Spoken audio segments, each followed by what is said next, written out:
और आधी बात पेट में आधी बात मुंह में, ये वही लोग करते हैं कमरे के अंदर कुछ, कमरे के बाहर कुछ। और इस प्रैक्टिस के तो उपाय नहीं, और बड़बोलेपन से बाजाएं। जिस तरह की बातें वो कर रहे हैं, तो उसमें एक ही कहावत याद आती है कि अधजल गगड़ी छल कर जाए। और किनका हित है जाति को बनाए रखने में? इसलिए ये 30 साल 70 साल की बात करने वाले लोग एक ही तरह की भाषा बोल रहे हैं, एक ही सिक्के के दो पहलू। आज सीपीआई के बड़े बड़े राष्ट्रीय नेता फोन करके मैसेज करके कहते हैं कि जयंत आप उस वक्त ठीक कह रहे थे, इस व्यक्ति के बारे में हम लोग पहचानने में चूक कर गए। कांग्रेस पार्टी में अभी अभी नए नए शामिल हुए एक नौजवान नेता का बयान सुन रहा था। उन्होंने कई सवाल खड़े किए। कांग्रेस स्वाधीनता आंदोलन की पार्टी रही है। कांग्रेस को किसी से सीखने की भले जरूरत ना हो, लेकिन नए नवेले नौजवान को निश्चित रूप से कांग्रेस पार्टी की तहजीब और उसकी रिवायत को सीखने की आवश्यकता है। कांग्रेस कभी भी इतना लाउड और कर्कश होने का नाम नहीं है। कांग्रेस एक तरह से सलीका, करीना और शाइस्तगी का नाम है। कांग्रेस कभी भी आत्मश्लाघा और गर्भोन्मत्तता में डूब जाने का नाम नहीं है। तो इसलिए जिस भी दल में आते हैं आप, एक कूलिंग ऑफ पीरियड होता है। आप उसकी तहजीब को, उसकी संस्कृति को अपनाते हैं, उसको आत्मसात करते हैं। लेकिन कुछ लोग आए ही हैं कांग्रेस में कॉमिक रिलीफ देने के लिए, चुटकुला सुनाने के लिए। तो ये आर्टिकल 19(1) को एक्सरसाइज करने का सबको हक है, वही कन्हैया भी कर रहे हैं। ये तो बोलने की मशीन ही है ना, कि चुप रह ही नहीं सकते और सुनना इनको आता नहीं। तो ये गांधी नेहरू की परंपरा में नाटकीयता के तत्व तो नहीं हुआ करते, हल्की बातों की कोई जगह नहीं हुआ करती। छिछली और ओछी बातों को आक्रामक मुद्रा में, भाव भंगिमा में, देह भाषा में परोसने का कोई मतलब नहीं होता है। और हिस्ट्री परफॉर्म करने की चीज नहीं है, वो डेंस फैक्चुअलिटी की मांग करती है, पूरे परिप्रेक्ष्य में बात रखे जाने की अपेक्षा रखती है। लेकिन ये तो सुविधाजनक ढंग से इतिहास की प्रस्तुति करते हैं। अब उन्होंने 2-3 गंभीर प्रश्न खड़े किए। एक तो ये कि पृष्ठभूमि की बात की है। राजनीति में जो लोग हैं, उनके परिवार के लोग हों, इसको एक तरह से बुरे चीज के रूप में पेश किया गया। ये किस पर सवाल खड़ा कर रहा है? ये नेहरू जी को कटघरे में खड़ा कर रहे हैं, जो इस देश के बड़े नेता रहे। किन पर तंज कर रहे हैं? 1959 में नेहरू जी के जीवित रहते हुए, उनके निधन से 5 साल पहले इंदिरा जी, जो इस देश की बड़ी नेता रही हैं, वो कांग्रेस पार्टी की राष्ट्रीय अध्यक्ष हो गई थी। तो आप किन पर व्यंग्य कर रहे हैं? इस तरह की बातें करके कौन सा नैरेटिव आप पेश कर रहे हैं? तो इसलिए फिर वो कह रहे हैं कि एकाध सिंधिया इधर उधर चले जाएं। जरा कांग्रेस पार्टी की हिस्ट्री को भी आप उठाकर देख लें। हेमवती नंदन बहुगुणा बड़े नेता थे, कांग्रेस पार्टी के उत्तर प्रदेश के मुख्यमंत्री रहे। उनके बेटे विजय बहुगुणा कांग्रेस में रहते हुए उत्तराखंड के मुख्यमंत्री हुए और आज बीजेपी के आंगन में झूल रहे हैं। रीता बहुगुणा जोशी जी, हेमवती नंदन बहुगुणा जी की सुपुत्री, कांग्रेस पार्टी की उत्तर प्रदेश में सदर रही हैं। आज अजय सिंह बिष्ट के मंत्रिमंडल की शोभा बढ़ा रही हैं। एसएम कृष्णा जी इस देश के विदेश मंत्री रहे, कर्नाटक के मुख्यमंत्री रहे, कांग्रेस पार्टी ने बड़े ओहदे दी और आज वो बीजेपी का कीर्तन कर रहे हैं। शताधिक सांसद जो कभी कांग्रेस में हुआ करते थे, आज नागपुर की भाषा बोल रहे हैं और भारतनाट्यम और भांगड़ा कर रहे हैं। इसलिए राहुल जी जो बार बार कह रहे हैं कि कांग्रेस के अंदर के संघी तत्व से छुटकारा पाने की आवश्यकता है, तभी कांग्रेस मजबूत होगी। तो इनको मेरी पूरी शुभकामनाएं, कांग्रेस पार्टी में शामिल हुए, लेकिन इनके पैर में जो चक्र लगा हुआ है और चंचल चित्त, तो थोड़ा स्थिर होकर काम करें और बड़बोलेपन से बाजाएं। जिस तरह की बातें वो कर रहे हैं, वो तो उसमें एक ही कहावत याद आती है कि अधजल गगड़ी छलकत जाए, an empty vessel sounds much. तो वही है। फिर वो कह रहे हैं कि 30 साल का हिसाब देना पड़ेगा।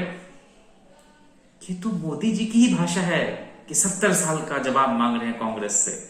अरे मेरे भाई, जिन 30 वर्षों का आप हवाला दे रहे हैं, उन 30 वर्षों के शासनकाल में राबड़ी जी के मुख्यमंत्रित्व की अवधि में कांग्रेस पार्टी सत्ता में साझीदार रही। महागठबंधन के वक्त जिसके शिल्पकार लालू प्रसाद जी, हमारे माननीय राष्ट्रीय अध्यक्ष, उस महागठबंधन की सरकार में भी कांग्रेस पार्टी हिस्सेदार रही। तो ये किनसे आप सवाल जवाब कर रहे हैं? दूसरी बात,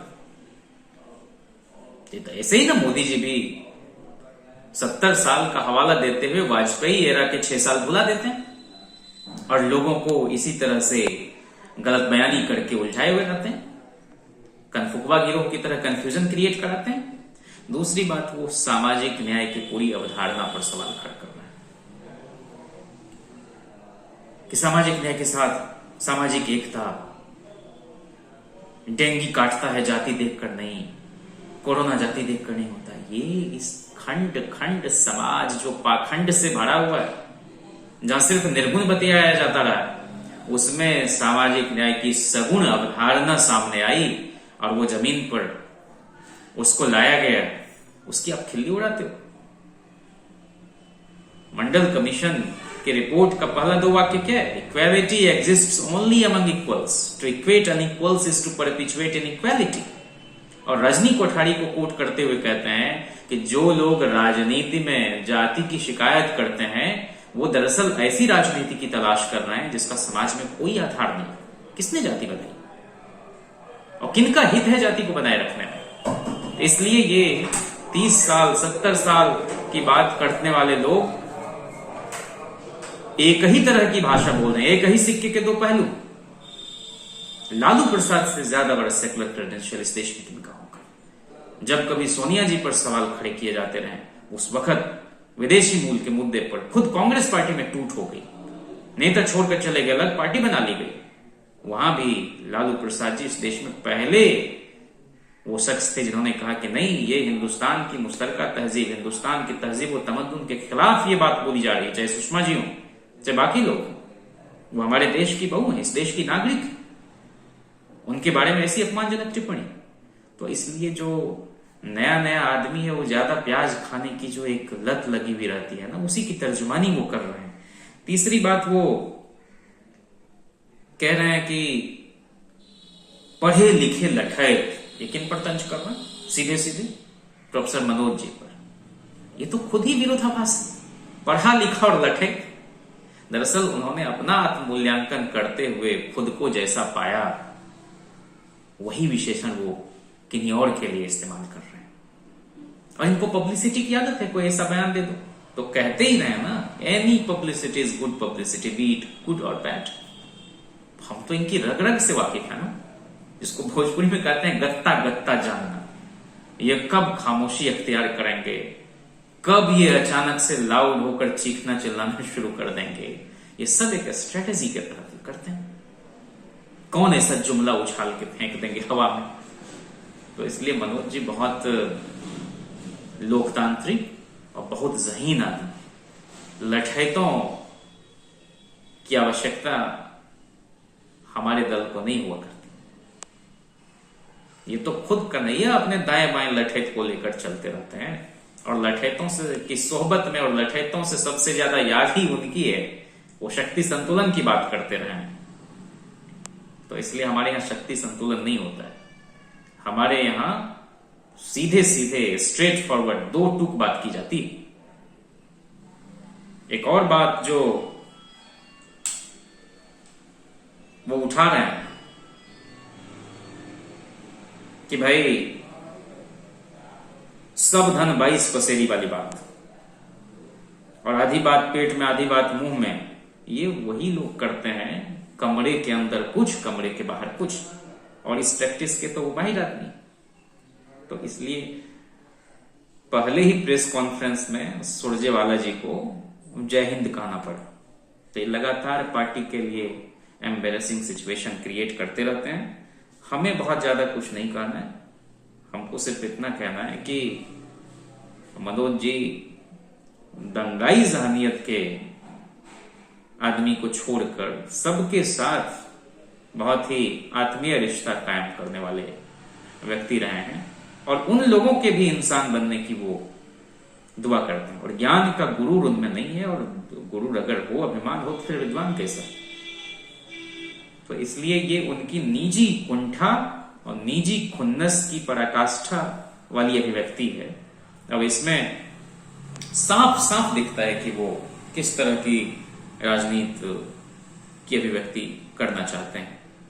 30 साल में बिहार ने जो सामाजिक न्याय को आम आवाम के बीच मुखरित होते हुए देखा है, उसकी आप खिल्ली उड़ाते हो।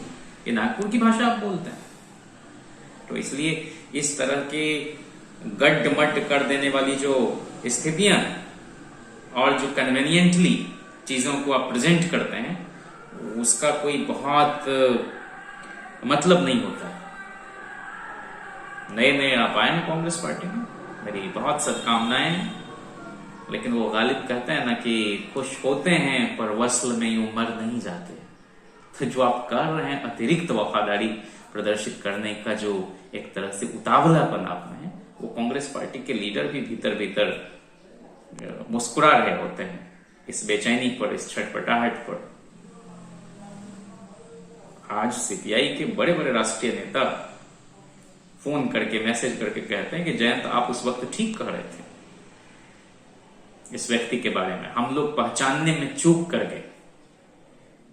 तो जिस तरह से नेहरू परिवार पर, नेहरू जी की राजनीतिक परंपरा पर, नेहरू जी की बेटी पर एक तरह से अपरोक्ष ढंग से सवाल ये खड़ा कर रहे हैं, कल को ये राहुल जी पर भी सवाल खड़ा करेंगे कि हम लोग तो इस तरह के परिवार से आए हैं, किसी का नाम हम नहीं बेच रहे हैं। तो भाई किन्हीं के पिताजी अगर राजनीति में है तो ये गुनाह है उस व्यक्ति का।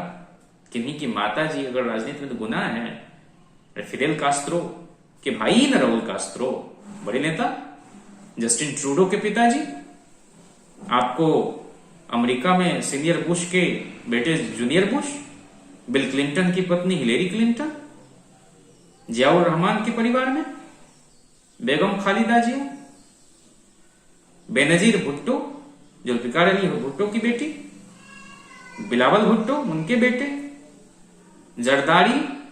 ये वैश्विक परिदृश्य में भी अगर हम देखेंगे, इधर आपको शेख मुजीबुर रहमान के यहां शेख हसीना, श्रीलंका बहुत दूर जाने की जरूरत नहीं है, भंडार नायक के दंपति की पुत्री चंद्रिका कुमार तुंगा। इसलिए ये जो एक अलग ही तरह की बातें हो रही हैं, उसका कोई मतलब नहीं। अगर आपके अंदर क्षमता है तो आपको राजनीति करने का पूरा हक संविधान देता है, और आखिरकार आप जनादेश लेकर आते हैं, जनता से ही स्वीकार्यता आप हासिल करते हैं। तो इस तरह की बातों का कोई मतलब नहीं है। और जो हमारे राष्ट्रीय नेताओं के बीच की आपसी समझदारी और आपस का समन्वय है, उसमें ये लगातार अपने मन से कुछ अतिजलदगरी की तरह की हरकतें करते रहते हैं।